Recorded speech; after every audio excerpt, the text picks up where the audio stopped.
Bueno, como os estaba diciendo, esas empresas son europeas y evidentemente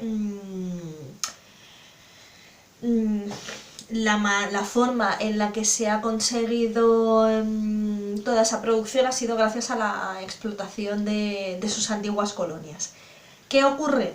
Que además de eso, de esa inestabilidad tanto política para obtener dinero y que unas personas en esos países de antiguas colonias sean extremadamente ricos y otras personas no, ya sabéis cómo es la naturaleza humana, también hay que tener en cuenta que hay un retraso tecnológico muy importante, puesto que la forma de estar creando alta tecnología, tanto en comunicaciones como en transportes, como en maquinaria de trabajo, es algo que los países europeos y de América del Norte se han quedado para ellos y han trasladado lo que consideraban que bueno, pues que se podían ir permitiendo, de modo que a la hora de la verdad no hay una forma real de considerar que haya un avance tecnológico que pueda permitir independencia a estos países, sobre todo para desarrollar la agricultura, que dé dinero y poder desarrollar la ganadería, y que bueno, por lo menos se consiga algo tan básico como alimento para toda la población. Entonces, ¿qué ocurre? Que se están basando principalmente en una agricultura muy tradicional, que da, como ya os he dicho, productos de mucha calidad, pero que por desgracia, productos que son muy escasos. Y se organiza principalmente en las grandes plantaciones, pero que están controladas por las grandes empresas europeas. Entonces, como veis, pues ahí tenéis una respuesta de por qué, si África, América Latina, Sudeste Asiático son países con tierras tan ricas en todo, como poco en unas tierras tan sumamente productivas como para poder llegar a conseguir muchos beneficios de cacao, que ya sabéis que hoy en día la venta está muy disparada, café, que evidentemente casi todo el mundo toma café, es decir, o sea, se podría vivir perfectamente de ser un país exportador de café o exportador de cacao. Debería como poco estar permitiendo que todo el mundo pudiera llegar a estar teniendo una alimentación como poco básica. Y no es lo que ocurre. Ya sabéis, por las pirámides de población que hemos estado viendo, ese fenómeno tan habitual en África de muchos nacimientos, pero muchas muertes, que van haciendo que la pirámide vaya descendiendo a medida que va avanzando en los años. Y claro, es que si la parte básica no está cubierta, pues evidentemente eso genera una reacción en cadena que acaba haciendo que, pues, como os digo, el sector primario sea ese trabajo que hace casi todo el mundo, pero que no proporciona aquello para lo que existe en sí, proporcionar alimento a la población. Hay pequeñas explotaciones, se cultivan varios productos, esas técnicas son muy antiguas, muy arcaicas, hace que la producción sea muy baja, y acaba dependiendo también mucho de sus climas. Hay algunas zonas, por ejemplo en la zona del Amazonas, en la que al intentar estar teniendo más alimentos, puesto que no están consiguiéndolos por otros medios, se ha llegado a estar utilizando esa forma de la agricultura de rozas o itinerante. Se coge una parte de la vegetación de bosque, se tala, se quema, se utilizan esas cenizas para fertilizar las tierras, se cultiva, pero unos años después, que ya esa tierra ha quedado infértil por la explotación continuada, se abandona y se va a otra tierra a hacer exactamente lo mismo. Eso es lo que explica cómo en los últimos años la cantidad de bosque tropical y de selva tropical ha ido descendiendo en niveles ya tan alarmantes. ¿Qué ocurre con el tipo de cultivo que están haciendo, por un lado como un sistema arcaico y por otro lado porque también es un sistema de secano? Bueno, pues que se está haciendo la rotación de cultivos que se empezaba a hacer en el siglo XVIII, en el siglo XIX, bastante habitual. Y esa rotación de cultivos implica que hay una parte de la tierra que se dedica al cultivo de cereal, una parte de la tierra que se dedica al cultivo de productos que puedan estar dando un poquito más de minerales a la tierra, como producción de nabos, como producción de remolachas, producción incluso de trébol que pueda dar alimento a los animales, y una parte de la tierra que se deja descansando, que se le llama barbecho. Por favor, acordaos del nombre, barbecho, ¿eh? No quiero confusiones luego con las que me lo paso también, pero que evidentemente vosotros os hacen suspender. Quiere decir que hay, que en el momento en el que sea, en la parte del año, o el año que se ha cultivado cereal en una parte de la tierra, al año siguiente se deja descansando y la parte donde se ha cultivado una serie de plantas que facilitaban la mineralización de la tierra son las que se utilizan para el cultivo de cereal, es decir, va girando como una especie de rueda, que tenéis un esquema perfecto en la página 95, para que al final, bueno, pues la producción de cereal, que es lo básico, tenéis que entender que la alimentación humana se basa en los cereales, pueda seguir adelante. ¿Qué pasa en otras zonas monzónicas? Como os he dicho, unas zonas concentradas en la parte del sudeste asiático. Pues que gracias a la época del monzón, que son unas lluvias torrenciales constantes durante algunos meses, hay zonas de humedales muy grandes y ahí se puede estar cultivando específicamente arroz, que es en lo que se va a basar la alimentación asiática. ¿Qué ocurre en esa agricultura de plantación? Pues ya básicamente lo que os he estado comentando. Las inversiones principalmente son de grandes capitales, pero de producción europea. Y lo nuevo que puedo contaros es que aunque hay algunos cultivos de los mismos productos más pequeños, o sea, tierras más pequeñas de la gente local, nunca pueden competir con las grandes plantaciones que venden a las grandes empresas. ¿Que dan trabajo a la población local? Por supuesto, evidentemente, pero acaban haciendo que quien se lleva los grandes beneficios y por extensión que estén bastante perjudicados sea que los beneficios se los lleva la gran empresa europea y la forma de vivir mala se la lleva la población local, que bueno, no puede acabar explotando los recursos que tiene de forma natural. Y, en fin, y luego también vemos una serie de efectos negativos, como que además de los beneficios, pues los campesinos, y que los campesinos tampoco pueden estar compitiendo con esas multinacionales, hay un impacto bastante grande en la zona medioambiental. Evidentemente a las grandes empresas multinacionales no les importa cuál vaya a ser el resultado medioambiental de estos países donde van a estar teniendo sus grandes plantaciones, de modo que si tienen que estar talando zonas de bosque, pues lo van a estar haciendo, y evidentemente una producción tan a gran escala también genera contaminación de las aguas, del suelo y de la atmósfera. Así que tenéis que pensar que cuando hay una gran cantidad de beneficios, siempre económicos, siempre va a haber una serie de problemas a nivel geográfico, ecológico, perdonadme.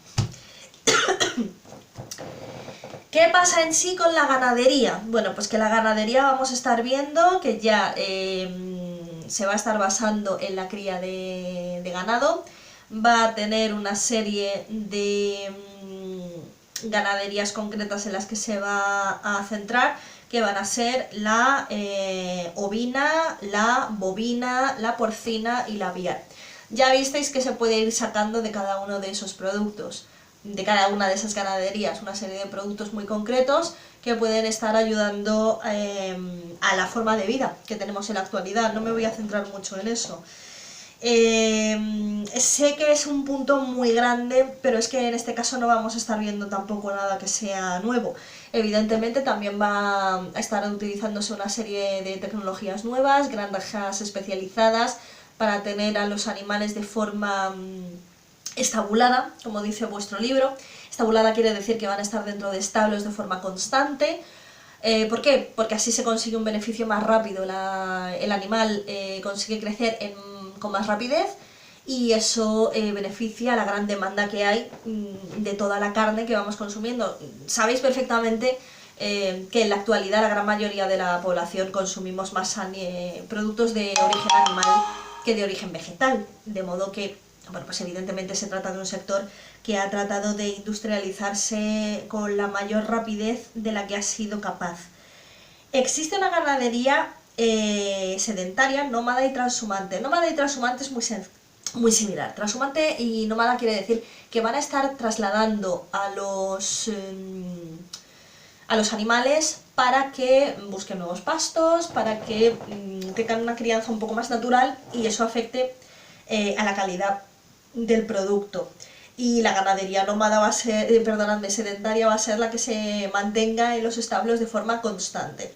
Se puede hacer de una forma más tradicional y luego, por supuesto, de una forma más industrializada con esas grandes producciones que, bueno, ya lo veis, de ganadería aviar, de pollos, de ganadería porcina o incluso de ganadería bovina, porque normalmente es más difícil que salga una buena producción estabular de ganadería ovina o caprina. Entonces, en esos casos los van a mantener a los animales metidos en estas granjas para que estén produciendo de forma constante, engorden muy rápidamente y así se pueda satisfacer la demanda que hay en el mercado. También tenemos una ganadería extensiva e intensiva, por supuesto. La extensiva va a ser la de la trashumante, que va a necesitar muchas cantidades de terreno para poder estar moviendo a la ganadería, que como os digo, al final vamos a tener un producto de mayor calidad porque primero el animal se mueve, está menos estresado y además se alimenta de unos productos naturales que acaban haciendo que la calidad de la carne sea bastante mejor. No se puede negar la diferencia, por ejemplo, en el caso de cerdos, de lo que se considera el cerdo ibérico, que ha sido alimentado con bellota, que ha sido alimentado en grandes dehesas, que el cerdo que se mantiene en un establo engordándole rápidamente para que se le pueda sacrificar con facilidad. Y luego cuando ya estamos hablando de una ganadería intensiva, pues ya estaríamos hablando de ese ganado que se mantiene dentro del establo, el estabular, o el ganado que es semiestabulado, un poquito más natural, mantiene bastantes horas dentro del establo y se le alimenta con piensos industriales, pero bueno, se permite que luego pueda estar un poco más tiempo en el exterior, pastando algo más de pastos naturales. Y bueno, que también el animal se estrese menos porque eso, como os digo, también afecta a la calidad de la carne. En la ganadería ya sé que os lo he hecho muy rápido, pero es que realmente no os diría nada más que tuviera importancia. Es que no es muy diferente en ese sentido de la parte de la agricultura. En la pesca sí que me voy a centrar un poquito más en las diferencias. ¿Qué pasa en la pesca? Bueno, la pesca es de captura. Pero en los últimos años la captura ha llegado a ser tan grande que se han estado desarrollando piscifactorías, es decir, lugares de crianza de algunas especies muy demandadas y que, bueno, pues luego al final con el tiempo han conseguido disparar la venta de estos productos. Pero centrándonos en la pesca tradicional, la captura del animal salvaje que al final consumimos, claro que ha ido aumentando, puesto que también con los últimos años hemos ido aumentando el consumo de pescado y tenemos distintos tipos de pesca, principalmente en el ámbito marítimo, porque es la de las grandes empresas, por así decirse, o de grandes capturas. La pesca de río ya sabéis que es más tradicional, de individuo por individuo, etc. Bueno, tenemos la pesca de litoral, que es la que se está haciendo cerca de las costas. Se considera artesanal porque normalmente es como la pesca artesanal del bonito, que se va haciendo con caña, captura por captura. No se hace de forma masiva, por tanto al final se selecciona mucho el producto que finalmente se va a llevar a la venta. Luego la pesca de bajura, que en estos casos está próxima a la costa, se hacen en embarcaciones un poquito más grandes. Normalmente son pequeñas o medianas, pero son un poquito más grandes que las que van a ser de pesca de litoral. Y normalmente la práctica no suele ser superior a un día, de modo que los grandes beneficios no van a ser tampoco demasiado grandes. Las grandes capturas ya las vamos a estar consiguiendo en la pesca de altura. Primero, porque dedica más tiempo, puede llegar a incluso estar dedicando meses. Y luego, por otro lado, por las grandes cantidades de capturas que llegan a hacer, también con unos métodos grandes, y por cierto que en algunas ocasiones se ha considerado que han sido tan abusivos que se han declarado ilegales. Por ejemplo, en los últimos años la parte de arrastre se ha considerado que debía estar prohibida para ciertas épocas porque dificultaba la cría. Entonces, bueno, pues la pesca, como veis, también al final ha tenido que estar un poquito más pendiente de lo que se iba permitiendo en ciertos momentos. Entonces, ¿qué ocurre? Que la pesca de altura, primero, se va a desarrollar con barcos, perdonadme, de gran tonelaje. Y normalmente muchos de estos barcos van a tener unas secciones, por eso son de gran tonelaje, para poder estar procesando el pescado ya incluso desde el momento de la captura, es decir, ultracongelarlo rápidamente para que luego pueda estar vendiéndose con rapidez. Cuando ya se trata de este caso, ya se trata de buques de factoría. Y bueno, pues evidentemente también tienen una tecnología muy moderna, tienen radares para poder detectar los bancos de pescados, van a zonas de altura, bueno, de altura me refiero, se adentran en alta mar, sabiendo perfectamente cuáles son las zonas de los caladeros principales, que son las zonas donde se pueden estar consiguiendo mayores cantidades de bancos de estos pescados. Y bueno, pues como os digo, se trata de una actividad que se desarrolla durante varias semanas y meses. Un caladero es una zona donde se crían grandes bancos de peces de captura. ¿Por qué? Porque son zonas donde se desarrolla muchísima cantidad de plancton. El plancton son unos microorganismos que sirven de alimento a estos pescados. ¿Qué ocurre en algunas zonas? Bueno, pues que hay una serie de acuerdos pesqueros que acaban haciendo que se pueda pescar en distintas épocas, sobre todo también para no estar haciendo que estemos consumiendo de una forma tan masiva que finalmente no haya posibilidades de que algunas especies puedan renovarse. Y haciendo también que el consumo de pescado natural, salvaje, sea de una forma sostenible, por así decirse, es decir, se pueda mantener en el tiempo. ¿Qué se ha hecho para estar intentando evitar que algunas especies no fueran, por un lado, consumidas rápidamente y por otro lado también disparando el precio de los ejemplares que sí que se capturan de forma salvaje? Pues lo que os he dicho, las piscifactorías, que en el caso del libro lo tenéis como acuicultura. En este caso se trata de la cría de organismos animales y vegetales acuáticos que están en cautividad, es decir, o sea, se crían precisamente para el consumo. Y bueno, pues últimamente se ha estado viendo ese tipo de práctica, por ejemplo, en la crianza del mejillón, que en los últimos años ha disparado tanto que empezaba a peligrar la posibilidad de que pudiera llegar a ser un consumo sostenible. Y luego también en algunos casos de truchas arcoíris, que estas se tratan de unas especies de río, o de salmones. Entonces, como os digo,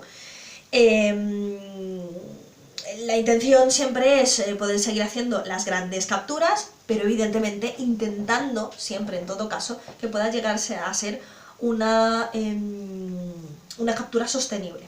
En el mapa que hay en la página 103 tenéis un mapa con una serie de zonas que son las áreas pesqueras. Como podéis ver, casi todas las costas de la zona de Europa, tanto en el Mediterráneo como del norte, están dentro de estos acuerdos, pero hay unas zonas africanas que no lo están. Por ejemplo, vamos a pensar en el Mar Rojo. El Mar Rojo, para empezar, no tiene unas grandes cantidades de posibilidades de captura de pesca, pero es que también hay que tener en cuenta que se trata de un mar bastante lleno de tiburones, por tanto no se puede garantizar la seguridad. Ha pasado lo mismo en las zonas de Somalia. No, si vosotros no lo recordáis, a lo mejor vuestros padres sí.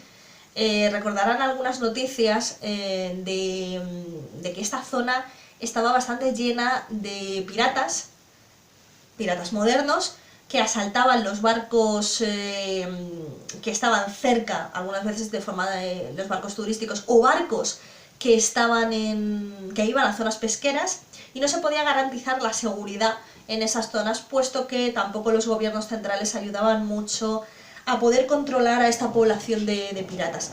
Y como veis, también en la zona del Golfo de Guinea también es bastante difícil la protección en esa zona, de modo que pues no han formado parte de esos acuerdos y de esas zonas de pescas y por tanto, bueno, pues no son las que habitualmente se utilizan.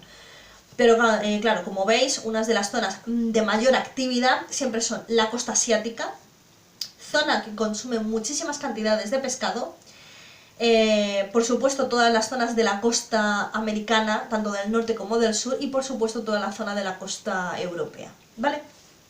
Bueno, en cuestión a España, voy a ir un poco más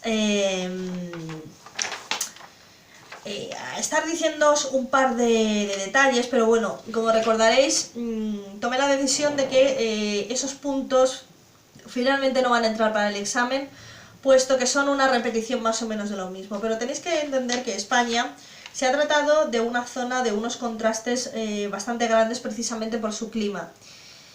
Lo único que sí que me gustaría que recordarais, de cara un poco a ver cuáles son las tradiciones habituales que hay en general por todo el país, es un poco la zona de ciertos paisajes que podemos estar encontrando. Por la diversidad de clima que hay en España, recordad que teníamos clima oceánico en la zona de la costa cantábrica, distintas formas de clima mediterráneo en la costa mediterránea y en el interior de la península, y luego un clima subtropical en la zona de las Islas Canarias, hacen que haya un tipo de cultivos muy distintos.